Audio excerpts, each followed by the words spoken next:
बिस्मिल्लाहिर्रहमानिर्रहीम और जी स्पोर्ट्स के तमाम नाज़रीन को खुशामदीद। एक और शो के साथ हम हाजिर हैं और आज भी जो है पाकिस्तान क्रिकेट में उमर अकमल पे जो 3 साल का बैन लगाया गया है उसी की आवाज़ गूंजती रही और उसी पे हम ज़्यादा बात करेंगे। उसके अलावा भी और क्रिकेट के मामलात हैं जिस पर हम बातचीत करेंगे और हमारे साथ आज मौजूद है पाकिस्तान के साबिक टेस्ट फास्ट बॉलर और इस वक्त लाहौर कलंदर्स के जो है वो हेड कोच है और सारा मतलब फ्रेंचाइज भी वो कोचिंग कर रहे हैं और डेवलपमेंट प्रोग्राम भी देख रहे हैं लाहौर कलंदर्स का पाकिस्तान सुपर लीग में जो कि हिस्सा लेते हैं।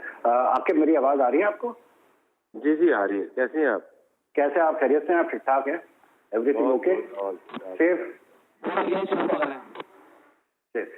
अच्छा आखिर मैं ये पूछना चाह रहा था, ये उमर अकमल वाला जो हुआ है इंसिडेंट, कैसे देखते हैं आप इसको? मतलब did it come as a surprise to you, ये जो 3 साल का बैन एकदम से जो है रेकमेंड हुआ है? देखिए इसमें आप अगर पूरी अपनी पिछले कोई 20 साल की हिस्ट्री अगर पाकिस्तान क्रिकेट की देखें तो अगर आप केसेस को अगर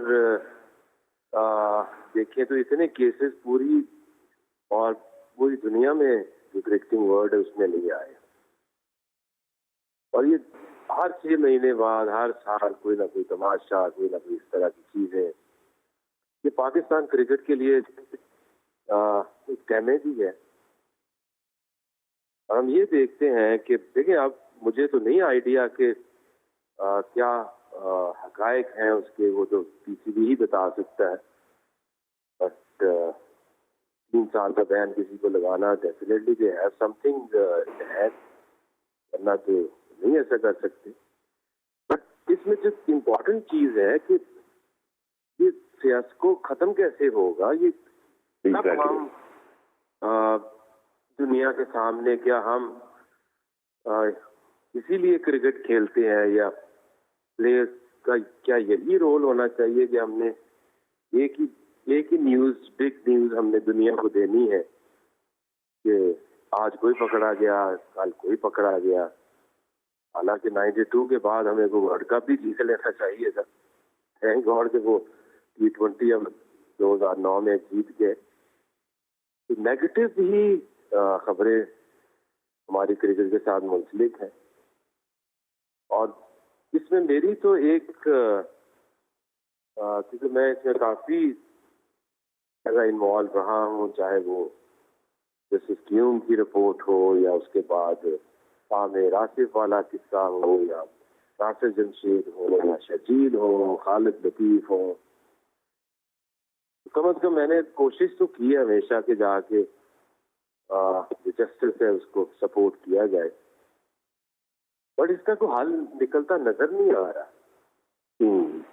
सलीम मलिक साहब भी आ गए मैदान में कि सबके लिए दूसरा मौका है तो मेरे लिए मौका क्यों नहीं है।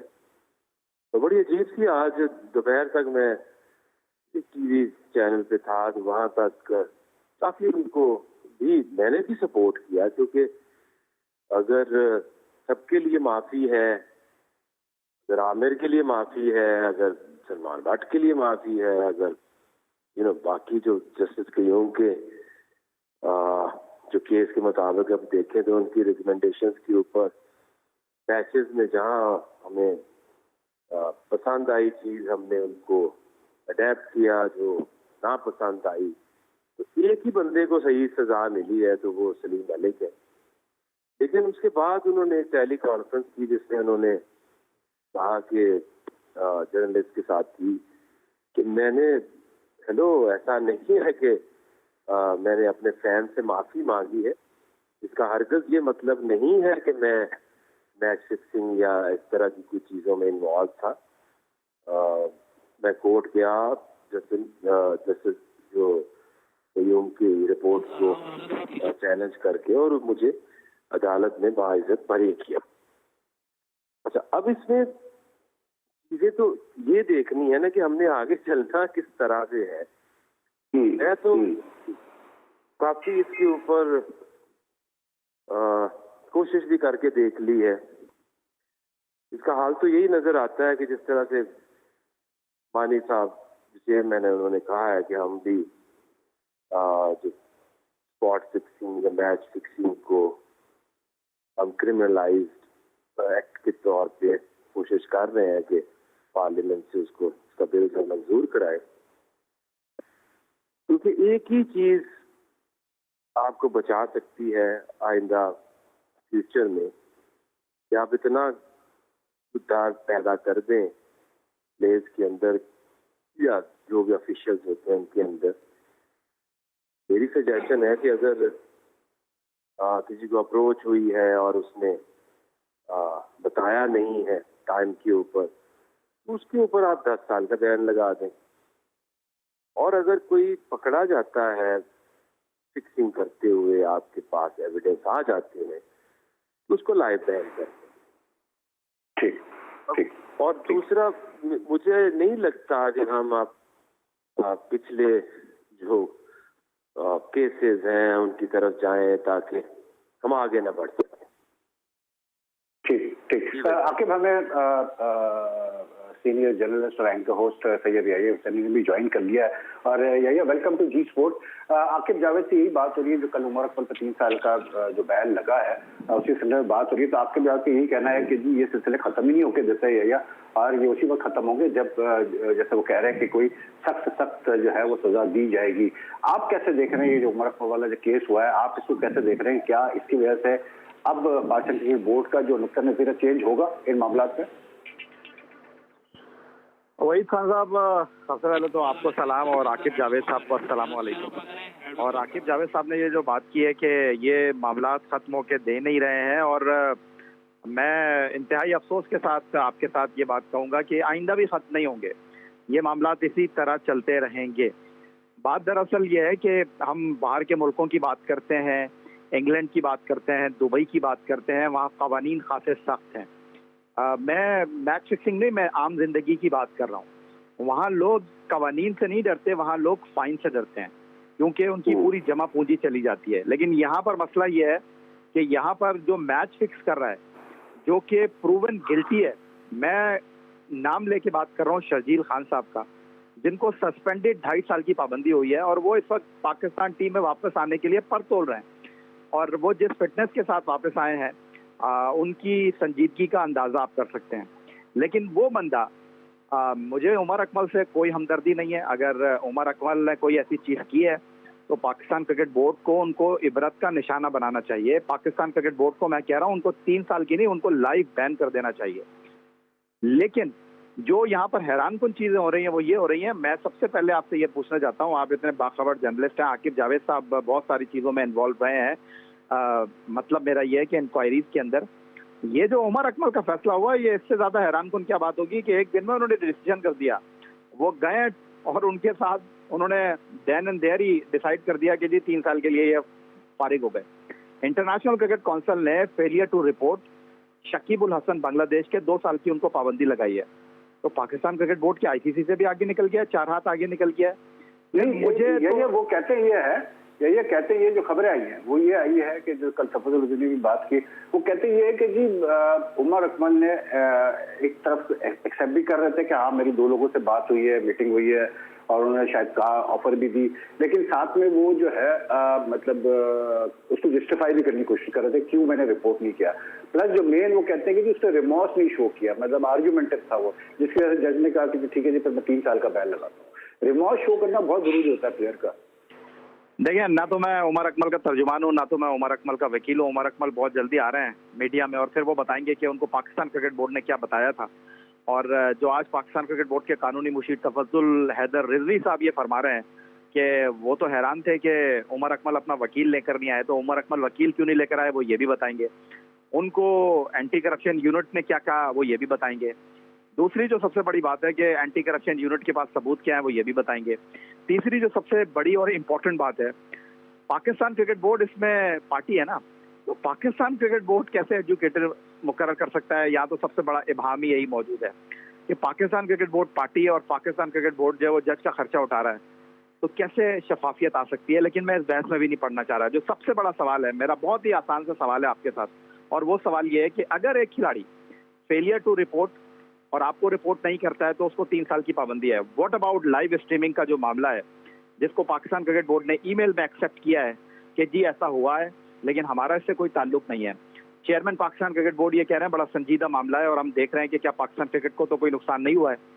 भाई आपने उनके साथ तो अपना कॉन्ट्रैक्ट अभी तक माइनस किया नहीं है, तो अगर एक खिलाड़ी माइनस आप कर रहे हैं 3 साल के लिए, तो what about Pakistan cricket board के ठंडे कमरों में बैठे हुए वो लोग जो कि साइनिंग अथॉरिटी है जिनके पास, और ये सारी चीजें हो गई और वो अभी तक उनके साथ मुज़ाकरात ही कर रहे हैं। वहां तो ये बात सामने आई है कि उन्होंने लाइव स्ट्रीमिंग पर मैच जो है वो फिक्स किए हैं, और पाकिस्तान क्रिकेट बोर्ड ये भी बताने से कासिर है कि उन्होंने रोका कब है उनको। तो सबसे बड़ा सवाल ये है कि एक सजा के लिए आपका ये क्राइटेरिया है, दूसरी तरफ आपके पास आमिर 5 साल हो गए उनको वापस आए हुए, आमिर की परफॉर्मेंस आपके सामने है। पाकिस्तान क्रिकेट बोर्ड क्या एग्जांपल सेट करेगा? उमर अकमल ने ना मैच फिक्सिंग की है, ना उमर अकमल का मैच फिक्सिंग में नाम है, उनका सिर्फ मामला है फेलियर टू रिपोर्ट। चलें शकीब उल हसन को भी आप हटा दें, मैं मोहम्मद इरफान के बारे में पूछ लेता हूं आपसे, जिनको 10 लाख रुपए 1 साल का जुर्माना हुआ है। वो तो 3 बार इस तरह के ऑफेंस के अंदर आए। फिर दानिश कनेरिया, आपने बहुत करीब से दानिश कनेरिया का केस देखा, यही तफुज़ुल अज़हर रिजवी साहब थे। दानिश कनेरिया जो है उनका केस इसलिए डिफरेंट था कि उन्होंने किसी और को मैच फिक्सिंग में उकसाया, और उसके बाद दानिश कनेरिया ने खुद ही इस बात का एतराफ कर लिया। उमर अकमल का केस बहुत ही डिफरेंट है। उमर अकमल का ये जो केस डिफरेंट है वो इसीलिए कि उमर अकमल पे मैच फिक्सिंग साबित नहीं हुई है। तो पाकिस्तान क्रिकेट बोर्ड, मैं गुजारिश करना चाहूंगा कि अगर उनके पास कोई कॉन्क्रीट एविडेंस है, उनके पास कोई ठोस शवाहिद है, तो वो मीडिया में लेकर आए, उमर अकमल को लाइव बैन करें, और इसके लिए उमर अकमल तैयार है। नहीं, लेकिन यही फिर सवाल यहाँ पर ये पैदा होता है कि अगर एक प्लेयर, जैसे आप कह रहे हैं उमर अकमल का, चले हम एक थोड़ी देर के लिए मान लेते हैं उमर अकमल ने कोई मैच फिक्सिंग नहीं की या वो सिर्फ उन्होंने रिपोर्ट नहीं किया, तो भाई अगर मैं उमर अकमल की जगह हूँ तो मैं तो लॉयर हायर करके ये केस हायर कोर्ट पे ले जाऊँ, हर लेवल पे लड़ूं कि भाई मेरे साथ ज्यादती हो रही है। लेकिन ऐसा हमें कोई नजर आ नहीं रहा उमर अकमल की तरफ से। हमसे बयानात भी सुन रहे हैं उनके भाई के कि नहीं उसने कुछ नहीं किया और आप देखेंगे आगे क्या होगा। आगे तो ये हुआ कि उनको 3 साल का बैन लग गया। लेकिन आखिर जो ये आप काफी इन्वॉल्व हैं चीजों में, इन द सेंस कि आप काफी कमीशन के सामने अपीयर हुए, शर्जील खान वाला भी केस हुआ था उसमें भी आप अपीयर हुए थे, कयूम के सामने भी अपीयर हुए थे। आखिर जो कयूम कमीशन की जो रिपोर्ट थी, जैसा भी आपने खुद कहा कि कुछ चीजों को इम्प्लीमेंट किया गया, कुछ चीजों को इम्प्लीमेंट नहीं किया गया, ये जो सलीम मलिक एकदम से मतलब फोरफ्रंट पे आया है, तो ये अजीब सी बात नहीं लग रही कि एक 20 साल बाद एक आदमी को ख्याल आ रहा है कि जी मेरी रोजी रोटी जो है वो क्रिकेट से जुड़ी हुई है और मुझे मौका दिया जाए कि जी मैं क्रिकेट से अपनी रोजी रोटी कमाऊं। देखिए उसमें ये सारा कसूर तो पीसीबी का है। ये सारी चीजें अनवाइंड होना शुरू हुई जब आपने मोहम्मद आमिर को वापस लेकर आए और उसको हीरो बनाने की कोशिश की। उससे पहले अगर आप तौकीर या जो फॉर्मर चेयरमैन है पीसीबी, उनका भी एक बयान अगर आप देखें तो वो ये कहते हैं कि कोशिश यही थी कि अगर इम्प्लीमेंट कर देते जस्टिस कयूम की रिपोर्ट को तो नताइज डिफरेंट होते। खालिद महमूद जो उस वक्त जब ये रिपोर्ट चल रही थी और अदालत में थी तो चेयरमैन है, अब वो ये कह रहे हैं कि अगर उस रिपोर्ट के ऊपर अगर सख्त एक्शन लिया जाता तो हालात यहाँ तक ना पहुँचते। तो भाई जब आप होते हैं उस ओहदे पे, जब आपके हाथ में डिसीजन पावर होती है, देयर एंड देन आपने डिसीजन करने होते हैं। देखिए ये तो पास में हुआ, अभी क्या हो रहा, आगे क्या होगा। लेकिन भाई एक चीज मैं तो पर्सनली जानना चाहता हूँ, वो ये है कि कम से कम उमर अकमल ने किसको फोन किया या उमर अकमल को किसने फोन किया। हम हर 6 महीने बाद एक प्लेयर को पूछ रहे होते हैं कि तुमने ऐसा क्यों किया, बट वो जो माफिया है, माफिया तो 2-4 ही होंगे लोग।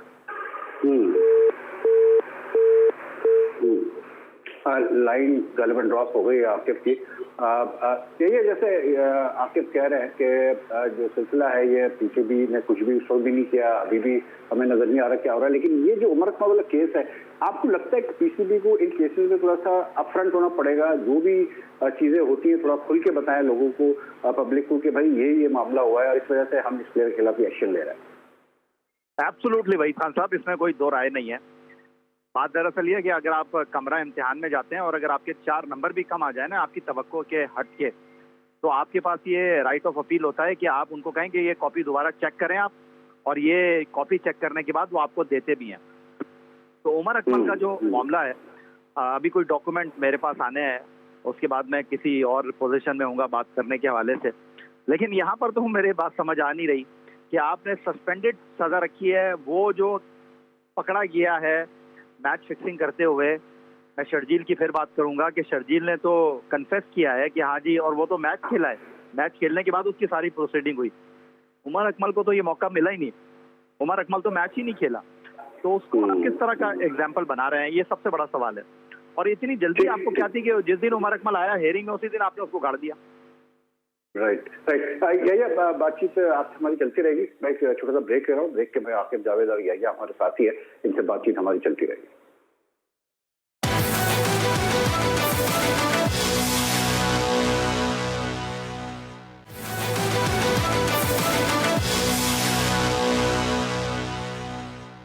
वेलकम बैक, देख रहे हैं आप जी स्पोर्ट्स और बातचीत हमारी चल रही है उमर अकमल केस पे। आकिब जावेद हमारे साथ है, सैयद याया हुसैनी हमारे साथ है। आकिब, एक चीज जरूर मैं आपसे पूछना चाहूंगा, क्योंकि you have been involved in coaching role also with the Pakistan team and other teams as well. आपको कभी ये फील आती है कि हम शायद पाकिस्तान क्रिकेट बोर्ड या जो हमारी मैनेजमेंट है, हम उस तरह से प्लेयर्स को नहीं हैंडल कर पा रहे हैं जिस तरह हमें करना चाहिए, और हम एक प्लेयर को नहीं पहचान पाते हैं कि ये एसेट है तो इसको किस तरह से डील करना है। हम काफी प्लेयर्स को खो चुके हैं। इसी तरह मोहम्मद आसिफ भी एक एग्जाम्पल हमारे सामने। उमर अकमल के बारे में यही कहा जाता है कि इट वॉज वेरी नेसेसरी कि शुरू में इसको कन्वे कर दिया जाता है कि आप इंडिस्पेंसिबल नहीं है टीम के लिए और आप क्रिकेट से बड़े नहीं है, लेकिन वो चीज़ नहीं की गई। क्योंकि अगर आप भी गालिबन स्टूर पे थे, बाद में जब इंक्वायरी कर रही थी उसमें आपने भी मतलब you appeared before the Wasim Bari commission. 2010 में ऑस्ट्रेलिया में जब सिडनी टेस्ट खत्म हुआ, उसके बाद जो उमर अकमल ने हरकत की थी कि इंजरी का बहाना किया था कि अगर कामर अकमल नहीं खेला तो मैं भी नहीं खेलूंगा, तो क्या आप समझते हैं कि अगर उसी वक्त निप इन द बट किया जाता और उमर अकमल को उसी वक्त वापस भेज दिया जाता तो शायद आज हम एक टैलेंटेड बैट्समैन नहीं होते, ना एक इतना मसले मसाइल देखते उमर अकमल के कैरियर में? देखिए, ये तो एक माइंडसेट और कल्चर की बात है। कानून जहाँ पे सख्त होते हैं वहाँ लोग डिफरेंटली रिएक्ट करते हैं। अगर आप खुद ऑब्जर्व करें, जब कराची से दुबई का जो फ्लाइट 1.5 घंटे की है, यहाँ ये एक दूसरे को धक्के मार रहे होते हैं और वहाँ दुबई में जाके हमारे पाकिस्तानियों की लाइंस जो है सबसे सीधी होती हैं और डिसिप्लिन में होती हैं। और ये किस लिए होते हैं? उनको पता है कि वहाँ पे ना सफारी से बचेंगे, ना रिश्वत दे के बचेंगे। लॉ खराब किया है तो सजा मिलेगी। तो सबसे ज़रूरी तो ये बात है कि आपने सबसे पहले तो आपने किसी को ये बताना है कि अगर आपने ये गलती की तो उसकी ये सजा है और आपको माफ़ी नहीं बाद में मिलेगी। और दूसरा सबसे जो इम्पोर्टेंट चीज़ ये है कि आप किसी इंसान को जितना मर्जी समझा लें। हमारे पास आते हैं बच्चे, ये आते इसको मैं ही घर से उठा के फ्रॉम नोवेयर या इरफान ले लें या वहाब ले लें, बहुत सारे लोग हैं। तो आप इनको क्या बता सकते हैं? मुझे आज भी याद है कि सलमान भट्ट को हम कहते थे कि 2004-05 में जब ये नेशनल एकेडमी शुरू हुई कि तुम लीडर हो, तुम इस एनसीए का कॉन्सेप्ट हो, तुमने डिफरेंस डालना है, तुमने वैसा नहीं बनना जो पास में जस्टिस कयूम के केस के बाद जो लोग सामने आए। तुमने एक डिफरेंस डालना है। बट अगर मुझे ये बताएं कि वो मेरी बातें तो सुनता होगा, दूसरे कोचेस की बातें भी सुनता होगा, पर वो ये देखता होगा कि मेरे पास ऑप्शंस क्या है। इसमें 2 बुनियादी चीज़ें हैं अगर आप उनको ऑब्जर्व करें। अगर इंग्लैंड, ऑस्ट्रेलिया, साउथ अफ्रीका, ये वही कंट्रीज हैं जिनके अभी भी नाम जो है बेहतर हैं, उनमें क्या चीज़ कॉमन है? अगर आप इंग्लैंड की बात करते हैं तो जो भी एक प्लेयर जब किसी काउंटी 16 काउंटीज में जब आप सिलेक्ट हो जाते हैं तो आपको एज प्रोफेशनल वो डील करते हैं। वो कहते हैं कि now you are a professional player, we will look after you. वो करते क्या हैं? पूरे सीजन में उसको इतना डिसेंट पैसा देते हैं कि जो उसके लिए मोर देन एनफ हो। उसके बाद वो ये कहते हैं कि अगर आप 7-8 साल कंटिन्यूसली क्रिकेट खेलते हैं, काउंटी क्रिकेट, तो आपका एक बेनिफिट ईयर होता है। उस बेनिफिट ईयर में 2-2 लाख 3-3 लाख पाउंड वो प्लेयर बनाता है। तो उसको एक ना पाथवे का पता है कि मैं अगर क्रिकेट में आया हूँ तो मुझे कोई इनसिक्योरिटी नहीं है। और उसके बाद वो क्या करते हैं कि जब आपको सीजन, क्योंकि आपको पता है वो गर्मियों में होता है इंग्लैंड में, और सर्दियों में उनको वो जो प्लेयर्स होते हैं उनको ऑस्ट्रेलिया भेजते हैं, साउथ अफ्रीका भेजते हैं, ताकि वहां पे वो क्रिकेट भी खेल सकें और कुछ पैसा भी कमा सकें। ये सारा का सारा मसला जो हमारी कौम का है, ये है इनसिक्योरिटी। हमारे यहाँ अगर एक प्लेयर पाकिस्तान खेलता है, मोहम्मद जाहिद, तो इतने सारे, ये अरशद खान को ऑस्ट्रेलिया सिडनी में हमने देखा किस हाल में। मोहम्मद जाहिद एक फास्टेस्ट बॉलर था पाकिस्तान का, वो खेला, उसने सर्व किया, बैक इंजरी हुई, ना किसी ने उसको पूछा, ना उसकी कोई सोशल सिक्योरिटी है, ना उसके पास कोई ऑप्शन है। तो ये सारी की सारी जो चीजें हैं, फिर प्लेयर क्या सोचता है कि दिस इज माय टाइम, 4-5 साल हैं इसमें मैं किसी न किसी तरीके से ज्यादा पैसा कमा लूं, क्योंकि कल को ना तो मेरे पास कोई बेनिफिट सीरीज से मुझे को मिलेगा, ना मेरे पास जो डोमेस्टिक टीम्स हैं उनका कोई सेटअप है। तो ये सारी की सारी चीजें तो मुझे तो सिर्फ और सिर्फ यही नजर आती हैं कि ये जो इनसिक्योरिटी का फैक्टर है, क्योंकि एक ही स्पोर्ट्स है पाकिस्तान में, वो है क्रिकेट। और अगर क्रिकेटर्स इनसिक्योर हैं, और अगर क्रिकेटर्स का फ्यूचर नहीं है, जैसे आपने देखा रिसेंटली इतने सारे क्रिकेटर्स जो डिपार्टमेंट से अपने आप को उन्होंने ऑप्शन दी कि हमने और कोई काम नहीं करना, हमने क्रिकेट खेलनी है, वी आर प्रोफेशनल्स, हमारे पास जॉब्स हैं, इंग्लैंड चले जाते हैं, रमजान कप के में पैसा बना लेते हैं, और ऑल ऑफ अ सडन उनको पता चले कि you have no job, you done. तो मुझे बताएं कि हमने क्या मैसेज दिया है आने वाली नस्लों को कि क्रिकेट खेलनी है तो किस लिए खेलनी है। तो आपने ईमानदारी से क्रिकेट खेलनी है तो आपके पास क्या क्या क्या ऑप्शन? राइट, आप यही जो आकिब कह रहे हैं, क्या आप अग्री करते हैं इस आर्गुमेंट से कि प्लेयर्स की जो इनसिक्योरिटीज है, फाइनेंशियल इनसिक्योरिटीज है, दैट इज वन रीजन कि वो इस तरफ जाते हैं। हालांकि अगर हम देखें तो अब जो प्लेयर्स की जो फाइनेंशियल कंडीशन है कदरे बेहतर है कुछ सालों से पहले, क्योंकि अब PSL का भी ऑप्शन है, दूसरे T20 लीग में खेलने का भी ऑप्शन है। तो क्या ये एक रीजन आपको नजर आता है? यही देखिए, आप PSL के ऑप्शन की बात कर रहे हैं वहीद खान साहब, पाकिस्तान के डोमेस्टिक क्रिकेट टूर्नामेंट के 50,000 रुपए पर मंथ के आप मुआवजे की बात कर रहे हैं, तो वो कितने खिलाड़ी उससे मुस्तफीद हो रहे हैं? PSL में तो मोरलेस वही खिलाड़ी खेल रहे हैं जो कि पाकिस्तान सुपर लीग में, जो दुनिया की मुख्तलिफ लीग खेलते हैं। पाकिस्तान क्रिकेट बोर्ड जिन लोगों को 50,000 रुपए दे रहा है उनकी कितनी तादाद है? 200-250। लेकिन बाकी लोगों का क्या मुस्तकबिल है? यहाँ पाकिस्तान क्रिकेट बोर्ड में चीफ एग्जीक्यूटिव वसीम खान का फ्यूचर सिक्योर है, लेकिन पाकिस्तान के लिए वो खिलाड़ी जिसने पाकिस्तान के डोमेस्टिक सीजन को 15 साल खेला है, उसको अपने कल का नहीं पता, क्योंकि एक नया first class cricket season introduce हो चुका है, उसमें उसकी जगह नहीं है। लेकिन दूसरा जो सबसे बड़ा सवाल है कि आप जब इस खेल के साथ मुंसलिक लोगों के मुस्तकबिल को सिक्योर नहीं करेंगे, लेकिन पाकिस्तान क्रिकेट बोर्ड में बैठे लोगों का मुस्तकबिल सिक्योर होगा, तो पाकिस्तान क्रिकेट में इस तरह के वाकयात तो रोनुमा होते रहेंगे। फिर दूसरा जो सबसे इंपॉर्टेंट सवाल मैं आपसे खुद करना चाह रहा हूँ, आकिब जावेद साहब यहाँ पर मौजूद हैं। उमर अकमल को इंजमामुल हक और मिकी आर्थर ने 2017 चैंपियंस ट्रॉफी में निकाला। सबसे बड़ी एग्जाम्पल इससे ज्यादा क्या होगी कि इंजमामुल हक यहाँ पर उनका फिटनेस टेस्ट लेकर जहाज में चढ़ा रहे हैं, वहां पर एक अलग फिटनेस टेस्ट लिया मिकी आर्थर ने और उनको टीम से बाहर कर दिया। तो ये पाकिस्तान क्रिकेट बोर्ड, क्या मेरा मतलब है कोई फिल्म लिख रहा है? पाकिस्तान क्रिकेट बोर्ड का कराची में, पाकिस्तान में अलग टेस्ट है, इंग्लैंड में जाकर उसका अलग टेस्ट होता है, तो ये दुनिया में कहाँ होता है? ये मुझे बता दीजिए। दुनिया में ये कहाँ होता है कि एक खिलाड़ी 15 रुकनी स्क्वाड में शामिल है, वो वर्ल्ड कप से बाहर हो जाता है जिसका नाम जुनैद खान है, और वो खिलाड़ी जो कि 15 रुकनी स्क्वाड में नहीं है, जो कि इंग्लैंड के खिलाफ 5 एक रोजा मैचों की सीरीज नहीं खेलता, वो वर्ल्ड कप खेल जाता है। फिर उमर अकमल को जिस मिकी आर्थर ने, इंजमामुल हक ने डिसिप्लिन पर टीम से बाहर किया, फिटनेस के ऊपर टीम से बाहर किया, ऑस्ट्रेलिया के खिलाफ वर्ल्ड कप से पहले UAE की सीरीज में कौन सी फिटनेस टेस्ट हुआ उनका, कौन सा डिसिप्लिन का उन्होंने बेहतरीन मुजाहरा किया जिस पर आपने उनको टीम में शामिल कर लिया।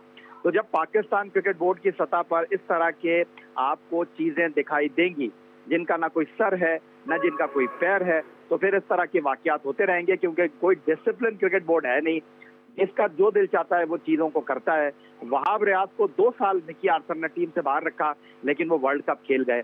आमिर हो गए, शर्जील हो गए, सलमान बट हो गए, मोहम्मद आसिफ हो गए, इनका तो कॉन्क्रीट एविडेंस है। ये लोग तो जेल जाकर आए और उसके बाद ये लोग पाकिस्तान से खेल रहे हैं, और ऐसे खेल रहे हैं जैसे इन्होंने पाकिस्तान की शानदार अंदाज में खिदमत की है। सलमान बट तो नहीं खेला ना, सलमान बट खेला वापस पाकिस्तान का, ना आसिफ खेला। नहीं, मैंने सलमान बट का नाम मैंने सलमान बट का नाम ले लिया। नहीं, आमिर है जो खेला।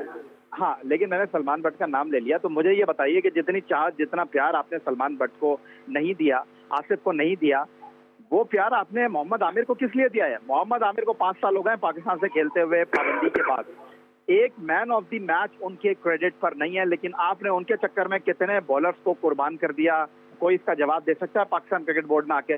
सारी चीजें छोड़ दें वहीद खान साहब, मैं तो सिर्फ आपको बात करने लगा। 2017 का जो सबसे बड़ी हमारी फतह थी चैंपियंस ट्रॉफी, उसमें बंदे ने अपना रोल प्ले किया, और क्या करेगा वहीद खान साहब? अगर आप को 5 साल किसी को खिला रहे हैं और उसने एक मैच में 3 आउट कर लिए, मैं ये देखता हूँ वो 3 आउट अगर आपके स्कोर बोर्ड पर 380 नहीं लगा हुआ होता, तो फिर उसकी परफॉर्मेंस की क्या हैसियत होती है? साफ और सीधी बात है। आमिर उससे पहले भी खेल रहा था। लेकिन मैं ये पूछ रहा हूँ, मेरा सवाल ये है कि क्या ये पाकिस्तान क्रिकेट बोर्ड की अपनी कोताही है कि हमारे वहाँ ये इंसिडेंट होते हैं जो कि आप दूसरे मुल्कों में सुन नहीं सकते, कि एक बंदा जो है वो ये कहता है मैनेजमेंट को कि जी अगर मेरा भाई नहीं खेला तो मैं भी नहीं खेलूंगा, मुझे इंजरी हो गई है। या फिर वो बंदा जो है पूरी टीम के सामने, अपने कप्तान के सामने, अपने हेड कोच के सामने, एक फॉर्मर कैप्टन को कहता है कि जी देखें इनसे क्या है कि मुझे सही नंबर पे खिलाए, मुझे सही नंबर पे नहीं खिला रहे, मैं कैसे परफॉर्म करूंगा। तो ये चीजें तो हम दूसरे मुल्कों में नहीं देखते। तो क्या ये पाकिस्तान वहीद खान साहब, यू आर एब्सोल्युटली राइट। तो वहीद खान साहब गाड़ते ना आप उसको आप 2 साल के लिए बैन कर देते। ये भी एक सीरियस डिसिप्लिन का ऑफेंस है। आप उसको 2 साल के लिए बैन कर देते। मैं देखता कौन का माई का लाल आता और उसको डिफेंड करता। आपने क्या ये चीज को पब्लिक किया? आपने 2010 में आकिब जावेद साहब भी वहां पर मौजूद थे। मोहम्मद यूनुस खान को आपने लाइव बैन कर दिया, मोहम्मद यूसुफ को लाइव बैन कर दिया। उसके बाद क्या हुआ? शाहिद आफरीदी को लाइव बैन कर दिया। उसके बाद क्या हुआ? उसी क्रिकेट बोर्ड ने उनको वापस भी ले लिया। भाई इनकी कोई डायरेक्शन भी है, इनका कोई काम करने का तरीका भी है या नहीं है? और इसमें सबसे बड़ा प्रॉब्लम ये आता है आकिब कि जो हमारे वहाँ जो क्रिकेट में जो सबसे बड़ा इशू ये आ रहा है कि कोई एक सेट सिस्टम पे हम काम नहीं कर रहे, पैटर्न पे काम नहीं कर रहे। तो जो चेयरमैन चेंज होता है वो उसी हिसाब से अपनी मर्जी से क्रिकेट को चलाने की कोशिश करता है। And I think that is the biggest problem in Pakistan cricket. Definitely non politicise cricket board जब तक आप नहीं करेंगे और फैसले इस बुनियाद पे हों कि क्रिकेट और क्रिकेटर्स चाहते क्या है। ये वाहिद मुल्क है जहाँ पे तेज एसोसिएशंस नहीं है। आज मैं समझता हूँ कि अगर उमर अकमल के साथ अगर ज्यादती हुई है या उमर अकमल ने ज्यादती की है, तो अगर आप समझो कि आपके पास एक प्लेयर एसोसिएशन हो जो क्रिकेट बोर्ड से बात करे कि आपने ये किया क्या है और किया क्यों है। एक इंसान को तो आप प्रेशराइज कर सकते हैं, बट एक ऑर्गेनाइजेशन को तो नहीं कर सकते। बिल्कुल सही। एक तो ये है कि इमरान खान अभी हमारे प्राइम मिनिस्टर हैं, इस गेम से ही शुरू हो के वो प्राइम मिनिस्टर बने हैं। तो आई थिंक कि अगर मेरी तो उनसे यही रिक्वेस्ट है कि क्रिकेट बोर्ड को जो चेयरमैन की नामजद करते हैं प्राइम मिनिस्टर के जरिए होती है, पहले प्रेसिडेंट की होती थी, इसको खत्म करें। नॉन पॉलिटिसाइज जब आपका चेयरमैन आएगा और वो जो आपकी क्रिकेट की एसोसिएशन है, जो क्रिकेटर्स हैं उसमें अगर वो किसी को लेके आते हैं तो कल को उसको बैक भी करेंगे। और दूसरा सबसे बड़ी जो चीज मैंने जो पहले कही थी कि अगर इन चीजों से बचना है या आगे कंट्रोवर्सीज आपको नहीं चाहिए तो आपको डिसिप्लिन लाना पड़ेगा अपनी ऑर्गेनाइजेशन में। अगर हम कहते हैं कि 0 टॉलरेंस इन करप्शन, तो उसके कुछ पैरामीटर्स भी तो किसी को बता देना। ये जो हमारे लिए यंगस्टर्स क्रिकेट खेल रहे हैं वो तो आई स्वेयर वो यही समझते हैं कि कुछ नहीं होता यार, वो आमिर भी आ गया, सारे आ गए, शहीर भी आ गया, सलमान भी आ गया, तो क्या होता है ज्यादा से ज्यादा आपको 2-3 साल के लिए बैन कर देंगे, आप फिर मैदान में होंगे। और एक चीज सबसे इम्पोर्टेंट भाई, ये क्रिकेट बोर्ड को और सब लोगों को ये गौर से समझने की जरूरत है, once you are in the hand of the mafia, एक दफा आप वहां गए नहीं, सारी जिंदगी पहली दफा आप अपनी मर्जी से ऐसा काम करोगे, फिर 1000 दफा वो आपको डिक्टेट करेंगे कि अब तुमसे हमें ये चाहिए।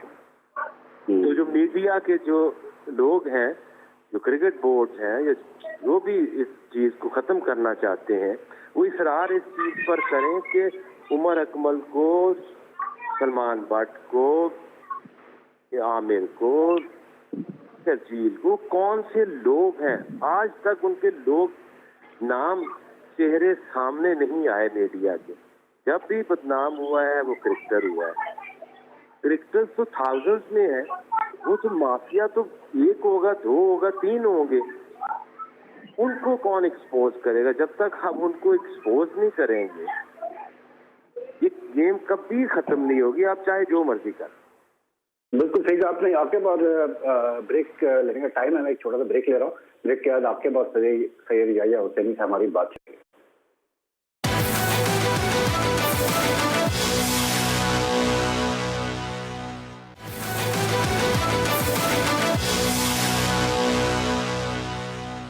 Welcome back. देख रहे हैं आप जी स्पोर्ट्स और हमारे साथ सीनियर जर्नलिस्ट सैयद याहिया हुसैनी और फॉर्मर टेस्ट फास्ट बॉलर आपके मिजाज मौजूद है। और याहिया, आपसे जो बात हो रही थी इनिशियली, आपकी बातों से मुझे ये फील आई कि उमर अकमल को गालिबन कोई अंडरस्टैंडिंग दी गई थी शुरू में पाकिस्तान क्रिकेट बोर्ड की तरफ से, जिसकी वजह से उन्होंने चैलेंज नहीं किया, एंटी करप्शन यूनिट ने जो चार्जेस उसके खिलाफ लगाए, लेकिन बाद में गालिबन वो जो अंडरस्टैंडिंग थी उसको नहीं जो है पूरा किया गया।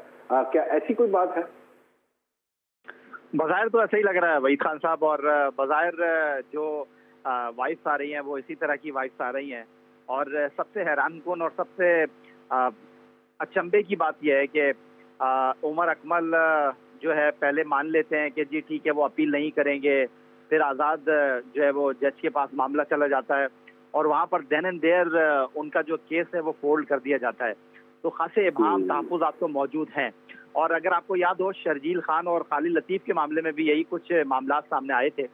तो मैं ये जानना चाहता हूँ कि जब उमर अकमल के आपने फ़ोन ले लिए थे, जब आपके पास ठोस शवाहिद मौजूद हैं, तो आपको डरने की क्या ज़रूरत है? आप तो एग्जाम्पल सेट कर रहे हैं। उमर अकमल को तो वैसे ही नुकसान हो गया, वो पाकिस्तान सुपर लीग नहीं खेले। और उसके बाद अगर आपको याद हो, क्वेटा ग्लैडिएटर के जो ओनर है नदीम उमर, वो ये कह रहे हैं जनाब उमर अकमल जो है उनको हटा दिया गया, और उन्होंने भी कुछ गोल मोल सी बातें की हैं। तो बात दरअसल ये है कि आपको क्रिस्टल क्लियर चीज़ों को करना चाहिए। अगर कोई बरी हो जाता है तो इसमें कोई बुरी बात नहीं है, लेकिन इसको अपनी अना का मसला नहीं बनाना चाहिए। लेकिन यहाँ पर मैं देख रहा हूँ कि अपनी अना का मसला बनाया जा रहा है। अगर मैं पड़ोसी मुल्क इंडिया की बात करता हूँ तो वहाँ पर श्री शांत हैं, वहाँ पर मनोज परबारकर हैं, वहाँ पर मोहम्मद अजहरुद्दीन है। उनको भी तो कोर्ट ने क्लियर किया, लेकिन ग्राउंड में उनको नहीं आने दिया उन्होंने। वहाँ क्या पॉलिटिक्स नहीं होती? वहाँ क्या बड़े हाथ नहीं है?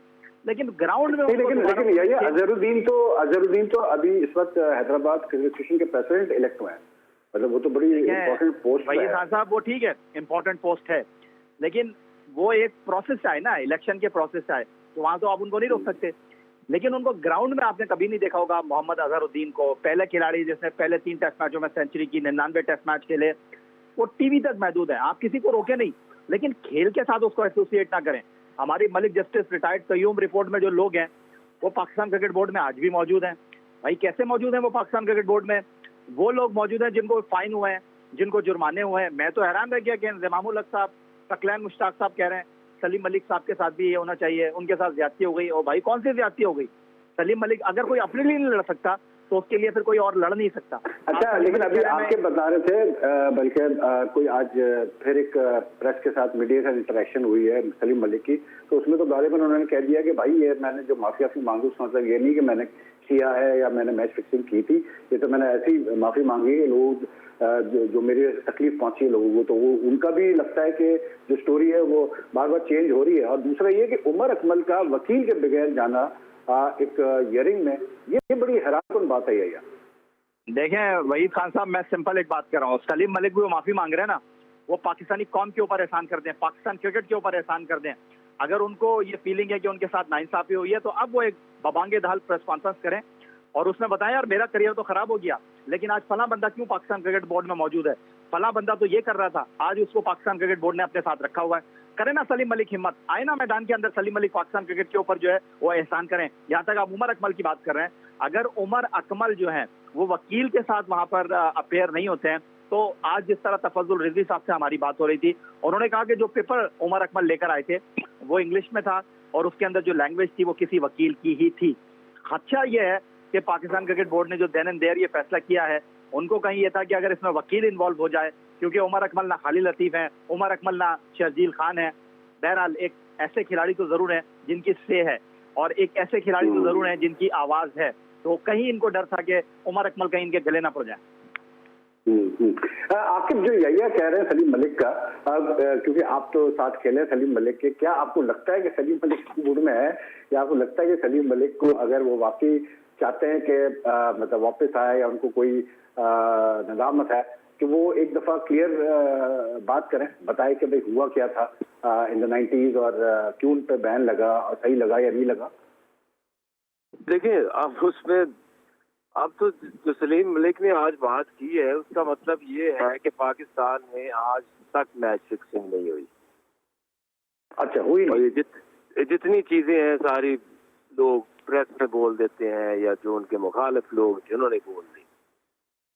और दूसरा ये है कि अगर उन्होंने माफी मांगी है तो फैन से किस चीज की माफी मांगी है? एग्जैक्टली। तो अब मैं क्यों माफी मांगूंगा लोगों से, किस चीज की माफी मांगू अगर मैं घर बैठा? अब बात उतनी है कि देखिए, उनको हल्लाशेरी मिली है इन सारे लोगों को आमिर की वापसी के बाद। जब आपने आमिर को ला के हीरो बनाया है तो फिर हर बंदा ये फील करता है और वो शिकायत भी करते हैं। हमारे पास, मुझे फोन आते हैं, हमारे पास बातें होती हैं कि क्या हम ही रह गए हैं, हमारे लिए सारे कानून हैं। जब आप एक गलती करते हैं तो फिर उसका खमियाजा भी तो आपका भुगतना पड़ता है। बिल्कुल सही कह रहे आप। Very right. तो अगर ये को ना लाते और मजे की बात ये आकिब के, जैसे हम जो बात कर रहे थे कि यहाँ पर जैसे आपने बहुत अच्छा कहा कि डीपॉलिटिसाइज करने की जरूरत है पाकिस्तान क्रिकेट बोर्ड को। मुझे याद है कि आमिर के मामले में नजम सेठी थे उस वक्त, और नजम सेठी उस बोर्ड में थे, although he was not chairman, लेकिन जिस तरह से उन्होंने फाइट किया आमिर का केस और फास्ट ट्रैक किया उसके रिटर्न को आईसीसी से खास को रिक्वेस्ट करके, और उसके बाद फिर आपको याद होगा हफीज और अजहर ने जो स्टैंड लेने की कोशिश की तो उनको बुलाया, कह दिया गया कि भाई आपने खेलना है तो खेलो, नहीं खेलना है तो आप तो नहीं खेलोगे, ये खेलेगा जरूर, तो आप बोलना बंद कर दो। तो जब इस तरह होगा, मतलब क्रिकेट बोर्ड की तरफ से ऐसे होगा तो मतलब प्लेयर्स को मतलब प्योरली सेलेक्ट किया जाएगा कि इसको अलाउ करो, इसको अलाउ नहीं करो। आमिर को आप अलाउ करते हैं, आप आसिफ और सलमान बट को आज तक आपने अलाउ नहीं किया ये कहकर कि जी ये की थे, ये रिंग लीडर्स थे, लेकिन भाई जुर्म तो एक ही है और तीनों ने वही काम किया, तीनों ने गलत काम किया। तो ये चीज मतलब आपके यू थिंक के इससे बहुत ज्यादा नुकसान पहुंचा है पाकिस्तान क्रिकेट को और मजीद पहुंचता रहेगा? बहुत बड़ी गलती हुई है ये, जिससे भी हुई, जिसने भी पता नहीं क्या सोचा था, बट उसका खमियाजा नहीं है कोई। मैं आपको बता दूं कि आप देखें ना कि एक 22-23 साल एक प्लेयर चुप रहने के बाद सलीम मलिक आज बोल रहे हैं। वो क्यों बोल रहा है? वो उसी आपको चैलेंज कर रहा है, वो आपको आईना दिखा रहा है कि हेलो, आप क्रिकेट बोर्ड हो, आपकी ऐसे नहीं होनी चाहिए पसंद नापसंद के, इसको मैं माफ करता हूं, मैं इसको मैं बैन करता हूं। तो बताएं ना कि आपका तरीकेकार क्या है। तो आप क्रिकेट बोर्ड को एक सॉलिड डॉक्यूमेंट जो कि सारे नीचे तक समझ आए कि अगर आपने ये किया तो आपके साथ यही होगा और अब कोई माफी नहीं। एग्जैक्टली बिल्कुल सही कहा आपने Aqib. Aqib, thank you very much for joining us today on Zee sports.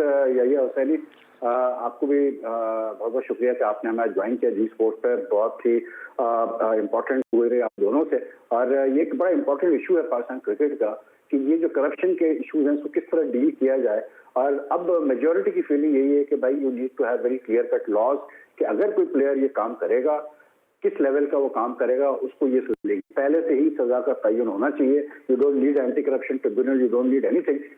अगर किया प्लेयर ने सीधा सीधा उस पर जितने साल का बैन लगना है या लाइफ बैन लगना है वो लगना चाहिए। एनीवे, आज के शो का हमारा टाइम खत्म हो गया। इंशाल्लाह कल आपसे फिर मुलाकात करेंगे रात को 11 बजे नए इश्यूज नए गेस्ट के साथ। अपना बहुत बहुत ख्याल रखिएगा। Stay safe. अल्लाह।